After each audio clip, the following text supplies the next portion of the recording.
June 13, 2013, the Williams Geismar Olefins plant in Geismar, Louisiana, a heat exchanger violently ruptured, causing an explosion and fire that killed 2 workers.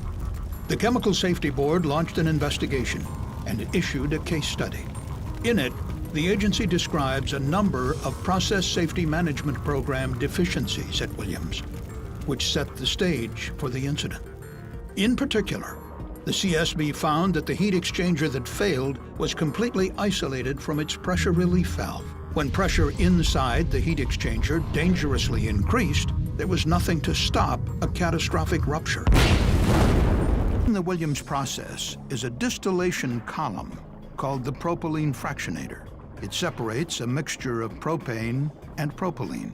Heat exchangers called reboilers supply heat to the fractionator to boil the propane and propylene mixture, which is essential to the separation process.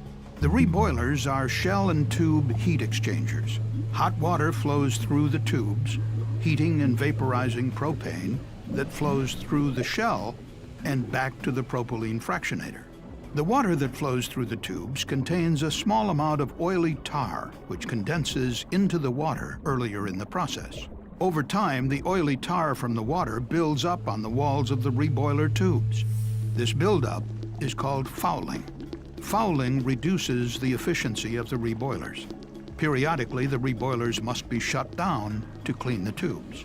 The original propylene fractionator design had both reboilers running simultaneously. But in that configuration, the fractionator had to be shut down when a reboiler fouled and needed cleaning. To prevent shutdown of the propylene fractionator each time the reboilers needed to be cleaned, in 2001, new valves were installed on each reboiler to allow for operation of only one at a time. The other reboiler is on standby, clean and ready for use. But unforeseen at the time, these valves introduced a serious hazard. They isolated the standby reboiler from its protective pressure relief valve, located on top of the fractionator. On June 13, 2013, during a daily meeting with operations and maintenance personnel, the Williams plant manager noticed that the water flow rate through the operating reboiler had dropped gradually over the past day.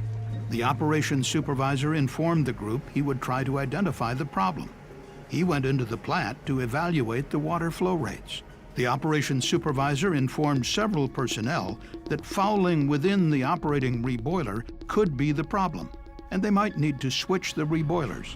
He attempted to meet with his manager so they could get the necessary maintenance and operations personnel involved who would perform the work. But his manager was not available. The operations supervisor returned to the field. The CSB determined that at 8:33 a.m., the operations supervisor likely opened the water valves on the standby reboiler. Hot water began flowing inside. The valves blocking the reboiler from its protective pressure relief valve remained closed. But unknown to the operations supervisor, the standby reboiler contained flammable liquid propane that had accumulated during the 16 months the reboiler was out of service. The hot water quickly heated the liquid propane confined inside of the reboiler, and pressure dangerously increased. Just 3 minutes later, the reboiler violently ruptured. Propane exploded from the reboiler and ignited to create a massive fireball. The explosion killed the operations supervisor and an operator working nearby. 167 Williams employees and contractors reported